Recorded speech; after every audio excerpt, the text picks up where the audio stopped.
en profite en opportuniste et place son STF sur CM Punk qui, inconscient, ne peut rien faire. Le match s'arrête donc sur une victoire de John Cena.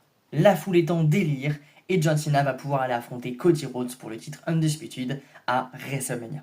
Mais avant de parler de WrestleMania, il faut parler de l'après-match. L'après-match qui va marquer un énorme tournant dans l'histoire de la WWE et dans l'histoire de ce Farewell Tour. Car après que Cody Rhodes ait rejoint John Cena pour lui faire une poignée de main, The Rock arrive à son tour. Et oui, je vous rappelle, il y a cette storyline assez étrange entre The Rock et Cody Rhodes.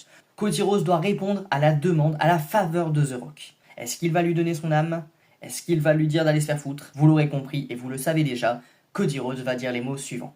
Hey Rock! Go fuck yourself! Sous l'explosion de la salle et sans le cancel des réseaux sociaux, on entend tous le « va te faire foutre ». Cette scène était absolument mythique et on s'attend tous à ce que le show se termine ainsi. Mais la WWE, John Cena, Cody Rhodes et The Rock en avaient décidé autrement.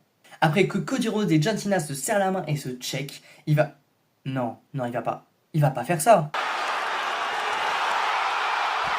Et si John Cena vient de heel turn pour la première fois de sa carrière. S'ensuit ensuite un passage à tabac de Cody Rhodes avec des montres, avec une ceinture, avec la ceinture Undisputed. Cody Rhodes est inconscient, The Rock et John Cena posent pour la fin du show.